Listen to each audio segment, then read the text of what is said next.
Aha twagiye. Iyi ni Jesus Quiz, aho mubaza ibibazo bitandatu ku bijyanye n'ubuzima bwa Yesu, wakicamo ikibazo kimwe gusa bikagusaba kujya gusoma Bibiliya yawe kuko uraba uyikeneye cyane.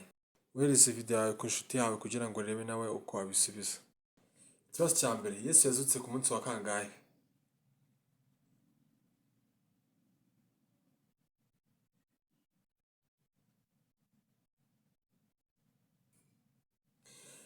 Yazutse ku munsi wa gatatu. Twagiye. Ikibazo cya kabiri, iki Yesu yabwiye cya gisambo bari babambanywe cyamubwiye ngo nugera mu ijuru uzanyibuke?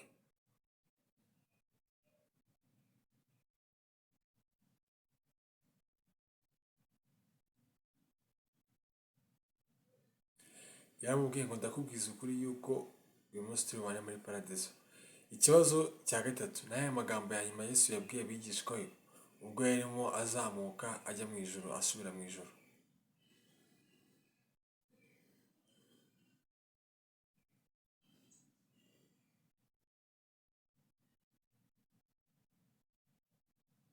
Yarababwiye ngo nimugende muhindure abantu bo mu mahanga yose abigishwa, abemera mubatize mu izina rya Data n'Umwana n'Umwuka Wera, mubigishe kwitondera ibyo nababwiye byose, ndende kumera kugeza ku mpera z'isi. Ikibazo cya kane, icyo gitangaza Yesu yakoreye Lazaro?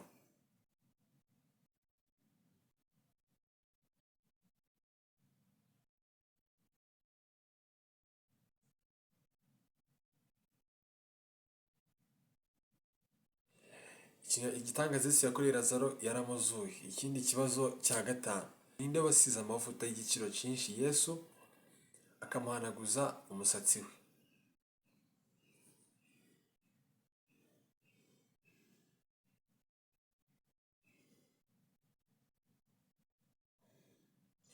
Uwo ni Mariya mushiki wa Lazaro. Ikibazo cya nyuma, twagiye. Ikibazo cya nyuma, ninde watwaje umusaraba Yesu ubwo bari barimo bamujyana i Gologota bagiye kumubamba?